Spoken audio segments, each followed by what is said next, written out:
பனையிலேருந்து கிடைக்கக்கூடிய முக்கியமான ஒரு பொருளாக இருக்கிற கல். இந்த கல்லை வந்து பலரும் அதை மது அப்படின்னு சொல்கிறாங்க, இல்லை மதுவுக்கு மாற்றுன்னு சொல்கிறாங்க. கல் வந்து மதுவும் இல்லை, மதுவுக்கு மாற்றம் இல்லை. அது வந்து ஒரு சமச்சீர் உணவு. அதில் சத்துக்களும் ஊட்டச்சத்துக்களும் மருத்துவ குணங்களும் அடங்கிய ஒரு மிகச்சிறந்த உணவு அது. அதை நம்ம உணவாக தான் பார்க்கணும். ஆனால் இங்கே வந்து அதை மதுவாக பார்க்குற, மது போன்ற ஒரு பொருளாக பார்க்குற போக்கு வந்து தவறானது. அதை வந்து மக்கள் மாற்றிக்கணும். அது நம்முடைய பாரம்பரிய, நம்முடைய மரபு வழி உணவு. அப்படி தான் நம்ம பார்க்கணும். ஏன்னா அதில் வந்து எல்லா சத்துக்களும் இருக்குது. பேரூட்ட சத்துக்கள், நுண்ணூட்ட சத்துக்கள், தாது உப்புக்கள், ப்ரோபயோட்டிக்குகள், அது மட்டும் இல்லாமல் எல்லா விதமான சத்துக்களும் வந்து அதில் இருக்குது. அதனால் அதை நம்ம வந்து உணவாகவே பார்க்கலாம். நம்ம முன்னோர்களும் வந்து அதை வந்து உணவாக தான் அதை வந்து உட்கொண்டுட்டு இருந்தாங்க. அது மட்டும் இல்லாமல் பனையிலிருந்து பதநீர் கிடைக்குது.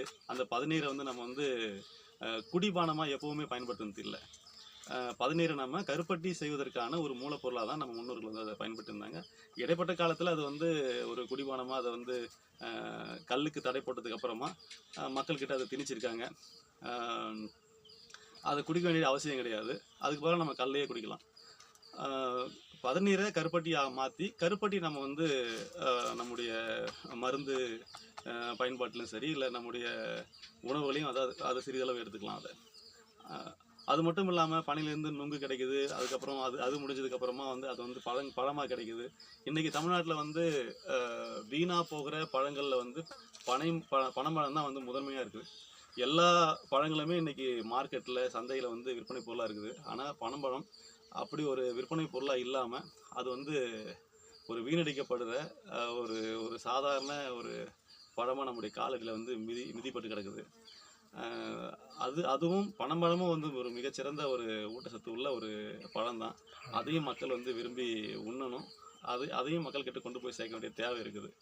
அது மட்டும் இல்லாமல் அதுக்கப்புறம் வந்து அந்த பனம்பழத்தை வந்து அதில் இருக்கிற கொட்டைகளை எடுத்து அதை நம்ம மண்ணில் வந்து நட்டு வைக்கும்போது அதுலேருந்து கிழங்கு கிடைக்குது, பனங்கிழங்கு. அந்த பனங்கிழங்கு வந்து கிட்டத்தட்ட அதுலேயும் வந்து நல்ல ஊட்டச்சத்து உள்ள ஒரு உணவு தான் அது. வாதம், பித்தம், கபம் அப்படின்ற மூணையும் வந்து சமநிலை வச்சுருக்கிறதுல பனங்கிழங்கு முதலிடத்தில் இருக்குது. ஒரு நல்ல நார்ச்சத்து உள்ள ஒரு உணவு அது. அந்த பனங்கிழங்கை அதை நம்ம வந்து பதப்படுத்தி அதை காய வச்சு அதை மாவாக்கி நம்ம எல்லா வகையான உணவுகளையும் நம்ம சேர்த்துக்கலாம். நம்ம இப்படி உணவு வகையிலையும் வந்து இந்த அளவுக்கு ஒரு மிகப்பெரிய பன்மையும் பனை சார்ந்த தற்சார்பு வாழ்வில் இருக்குது. அது மட்டும் இல்லாமல் நம்முடைய பயன்பாட்டு பொருட்கள், ஒரு வீட்டுக்கு தேவையான அத்தனை பயன்பாட்டு பொருட்களையும் பனை ஓலையிலையும், பனை மரத்துலையும்,